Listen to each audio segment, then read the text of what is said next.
depuis la présidentielle. Donc je suppose que vous avez des questions spécifiques après cet événement.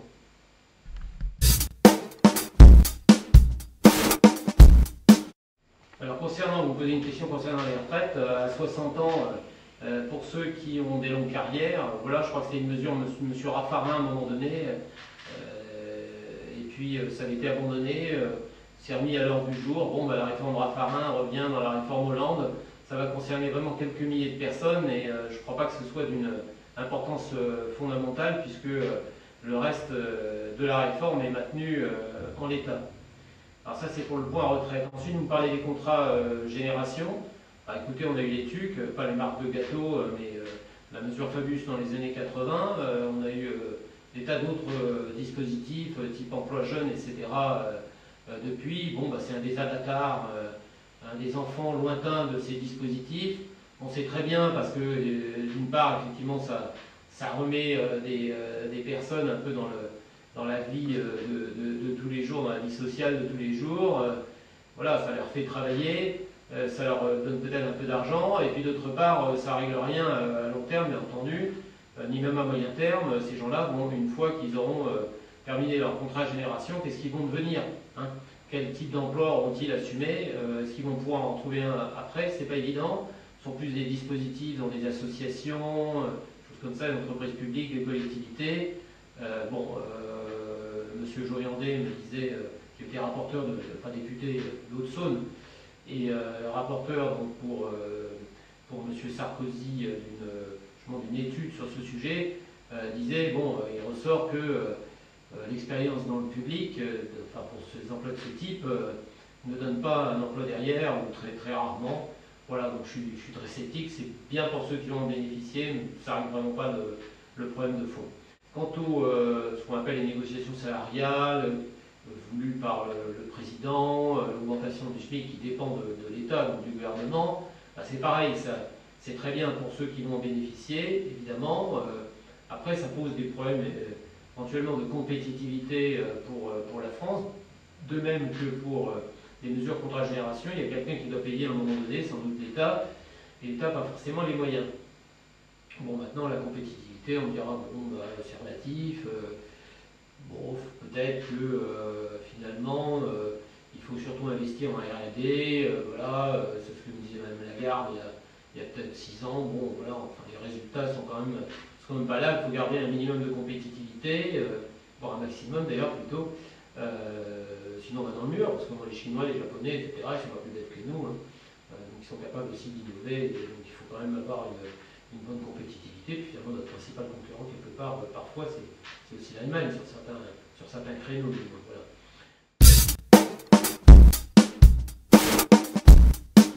Oui, alors on a l'impression en ce moment, il faut tout attendre de l'État, c'est le keynésianisme, etc. Mais il y a eu déjà le grand emprunt, M. Sarkozy, il y a eu de la relance aux États-Unis, bon, ça a plus ou moins fonctionné. Alors maintenant, on dit, écoutez, soyons plus souples sur les déficits budgétaires, et puis mettons encore de l'argent, enfin voilà, de l'argent qu'on n'a pas d'ailleurs, donc ça va augmenter encore les déficits. Je vois pas le rapport entre discipline budgétaire et croissance. On peut tout à fait avoir une bonne discipline budgétaire, et puis y avoir de la croissance. La croissance, elle ne vient pas de l'État, elle vient des entreprises. On est dans une économie mondialisée, par conséquent, tout ne vient pas de l'État. Ça ne veut pas dire qu'il ne peut pas y avoir un coup de pouce, justement, du gouvernement, de l'État, à un certain moment, et dans des domaines particuliers. On parle de l'aide à la recherche, etc. Mais donc l'un n'empêche pas l'autre. Il faut, je veux dire, c'est pas parce qu'on a une discipline budgétaire qu'on ne va pas avoir de croissance. C'est vraiment il faut au contraire avoir une discipline budgétaire pour justement éviter que notre argent parte en fumée.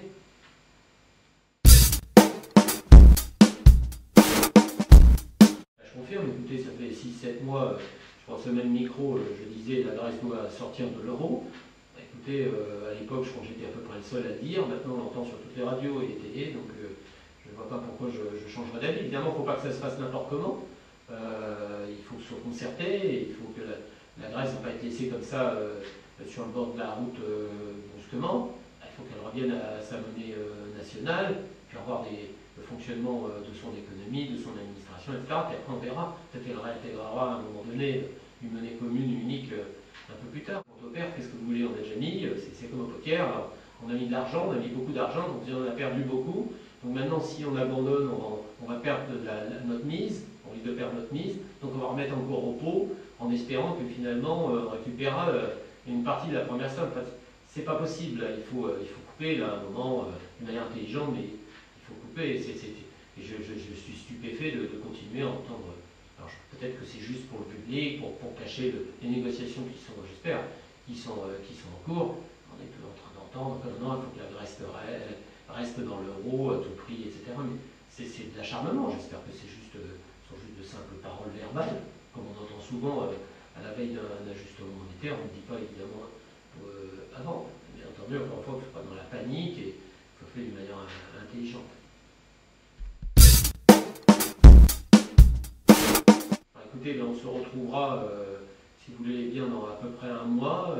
Les législatives seront passées par là. Je ne pense pas que ça changera grand-chose d'ailleurs par rapport à la situation actuelle et qu'il y aura un changement de gouvernement important. Mais enfin bon, on va peut-être avancer dans les mesures et aussi dans la situation économique européenne et internationale aura peut-être évolué. À bientôt.